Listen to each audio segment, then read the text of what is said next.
Welcome to News Insight.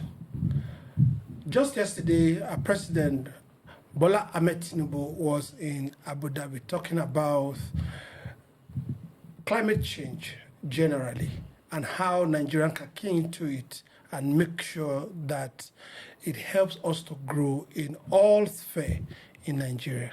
So today we try to analyze all the areas that he talked about and how it's beneficial to us as Nigeria. Barrister Philip. Yeah, thank you very much. Mr. President was in Abu Dhabi on the invitation of the Abu Dhabi government, and he was there, and he did address the issue before the world, the issue of sustainability of climate change. He was saying in his speech, if I understand it correctly, that Nigeria is ensuring that the use of fossil fuels should be downplayed, and that we need a cleaner climate, a cleaner energy to sustain the environment. That we have a lot of challenges as a result of climate change. Like deforestation and erosion, flooding, and all of that. But if the environment is well managed and is being sustained, life will be better. And he did say it's not particular to any particular nation. It's a global thing that for us to achieve that sustainability, it needs a global, all-inclusive movement. Everybody has to be on deck to follow this advocacy. It's not just by saying it or calling a gathering to say, oh, we need to manage the climate, we need to downplay the use of fossil, we need to downplay the use of forest deforestation. Meanwhile, you say it here, you don't do anything about it. That in essence, what he is saying, that action need to follow the statement being made in that conference. Honorable Eli, 3 areas he talked about. He said energy transmission, climate resilience, and sustainability development, and a development that you can sustain, you can see it move forward. See, these 3 key areas. For example, we suffer a lot of energy deprivation here as a result of the fact that we don't have structures to which that energy comes. And every economy that doesn't have that energy sustainability, it's not a developed economy yet, or it's not towards development. Well, he has said it. I am not trying to criticize. Talk is cheap. I'm not talking about him. I'm not talking about Tinubu's government alone. Yeah. I remember I was born in Kaduna. While growing up, there's a normal thing that was very normal until I became very wise, exposed, which was the light, the burning of gas in NNPC in southern part of Kaduna. It happens that even if you're in the northern part of Kaduna, a very far place, far distance from NNPC that was in Sabo area, you must see it. So the day we stopped seeing it, I grew up, I thought it was a natural thing like the sun and the moon and the air and the night and day. I traveled to Kwale, Delta State. The heat there was so much, and the same thing I saw. What am I talking about? The discovery of oil in Nigeria, a large part of Africa. It's been a long time before I was born. And then we're talking about energies, climate change, and then save of energy for development and whatever. From the day I was born, over 50 years ago that I got to know this thing, up to this moment, we're still flaying gas, we're burning gas. We are wasting gas, and it's affecting the climate. And now we have a country that is speaking to the whole world, right? We're supposed to live by example. I'm expecting that by now, the issue of gas flaring should have been forgotten. My children should not have come to know that which I knew, because with the advancement and the way we've been so far, by now it's supposed to be a past. It should be part of history, but unfortunately, it's still part of what we're seeing today. And outside that, you find out that again they talk about deforestation. Bringing out for our trees and other things. What do you expect from Nigerians?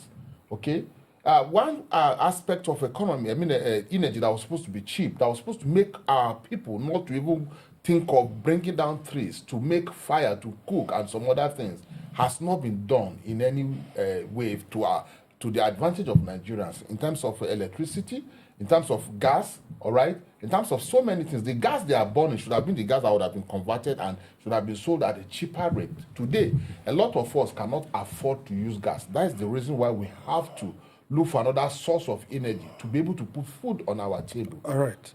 There is something President Tinubu said. He said, our policy is that of equity and justice. If you look towards the Niger Delta, where we get a lot of our crude oil from, this oil that we're talking about, will you say that truly they portray equity and justice? Well said. You know, Tinubu government is just 18 months into its lifetime. But again, government is continuous. Exactly. If you ask me the question and you expect the answer from me, as a person from the Niger Delta, I will tell you the answer is in the negative. The government of Nigeria has done nothing whatsoever to consider the people of the Niger Delta, their life and their well-being. If you want to go that route, you know, the Niger Delta is known for fishery, but our water has been destroyed, our environment has been destroyed due to oil exploration. Every day you hear about, what do you call it, leakages. Leakages. There's a word for it, like it's not in my head now, you know, and then you say, oh, the water is contaminated. Spillage, that's the word. Spillage all over the place, all over Niger Delta.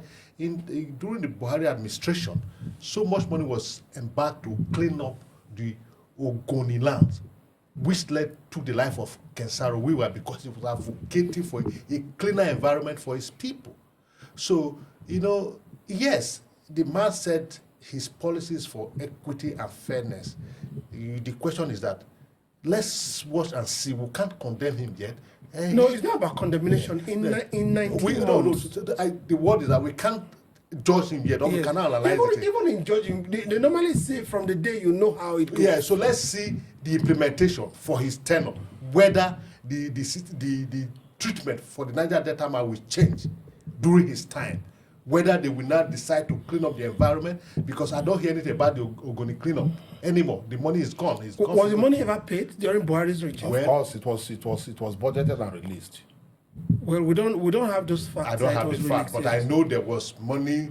I estimated and budgeted for. Whether it was released or not, I don't know. But Ogoni remained contaminated, and the entire Niger Delta. The people can't fish. They have so much water, but they don't have water to drink. And you are saying you are being fair in equity and justice. Justice for the environment. He did said, by 1960 or by 2060, yes, the whole place will be, taken care of. So let's watch and see. Energy is one area we suffer a lot in this country, and it's like since President Tinubu came in, he said, let's unbundle the sector, where it's not only on the exclusive list we have energy, that's transmission, power transmission, generation transmission and all that. Yes. We've not seen that come into effect. We've not seen, of course we know that there are some private individuals trying to get into the power sector, where they can sell more power, because there are a lot of things we have where energy will be so cheap in Nigeria. Why do you think a lot of other people have not gone in, or even state government, local government, institutions, why have they not gone into that area? Because of government's insincerity, policies that are not working. We just talk, we're not working. He just mentioned Ogoni land, and it take my back. He said from Niger Delta. So you see, when he talk, it will become like a personal thing. I'm from the Middle Belt, right? I'm from Kogi State, right? And I've traveled around. The negative effect of even the spillage we talk about. Have you the free air we breathe in here in Abuja? You don't breathe over there. Now, if you have asthma, if you're not very healthy, there are parts of the Niger Delta you cannot go and stay and remain healthy. Your health will deteriorate because of spillage. All right? It's not only fishery. The people are not farming, not because they are lazy. I'm not from that side. It's because of that spillage, not just the sea. It goes beyond the sea and it affects the land. All right? Now, and let me tell you, please don't over-defend a government. We have to tell them because they may not know. We have to open up to ourselves facts that will help us to grow. How long did the late Yar'Adua stay on throne before we saw the effect of his sincerity in governance? The issue that brought about spillage in Niger Delta is part of the what do you call this? The agitation that made the boys there to be blowing up pipes, and that was a problem that had started, that consumed the life of Kensaru Wiwa, that was never addressed.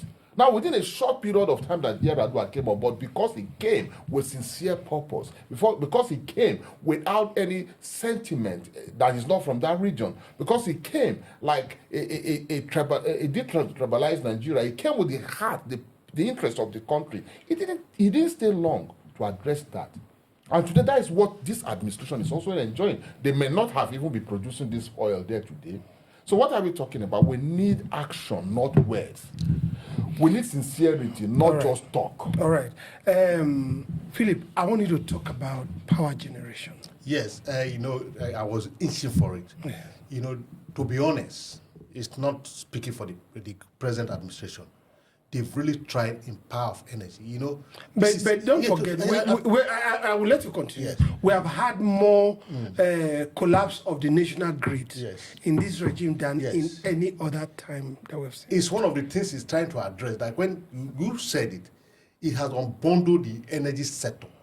It used to be in the exclusive list. It's only the federal government that had the sole power. Now it's all on the list. Even the private sector, the individual and all that. But you see, it's a policy, a long-term policy, need to grow, For instance, even the power grid that is now connected to one single entity is being decentralized so that even you can generate your energy, transmit and distribute within like we're generating here. Yes, we can do that. See, all you need to do is to follow the process and get licenses. And there are so many people who are invested. You see, the energy requires huge investment. It's capital intensive. We know that Tony Edumelu is into it. Professor Batinaj is into it. We also hear Adeleke is into it. So more people are coming into it. Like for instance, in Dallas, for instance, in Texas, only Dallas, you have more than 10 power energy. You choose the one you want to patronize. So when it comes to that, energy is not cheap anywhere in the world. But what is important that it should be available. Like you said, any country that does not have energy is not there yet. In fact, they have not started. Because when God even created the world, there was no world without light. It's only after God has created light that he started creating all that. I want you to touch on one area before we go, just in 30 seconds. Anything the government puts their hands to do, they always push money towards that area. Are these people waiting for government to bring some finances, or they can access finances from other sources? Well, is that why they are not quick about it? Because it's 18 months gone. Yeah, you see, the administration is 18 months gone, but the policy that unbundle the energy is not 18 months old yet. But yes, it might. I wouldn't say, because if government has unbundled it and said it's not a free thing for everybody, you don't need government intervention anymore. No, maybe because of the corruption that has saddled our society. So if, for instance, BAS wants to invest in energy here, he wants to generate, he doesn't need government. He has his license, and then maybe, just maybe, the process of getting the license, and there are procedures. Maybe those who are interested, they are still processing their paper and all of that. But I can assure you, energy is huge capital intensive, and that they don't need government because they are private business. What do they need government for? All right, we'll stop it here for now. Energy transmission, climate resilience, and sustainability development. And the president also said we are building, as our policies is towards equity and justice. At News Insight, this is what we bring to you. We'll be right back.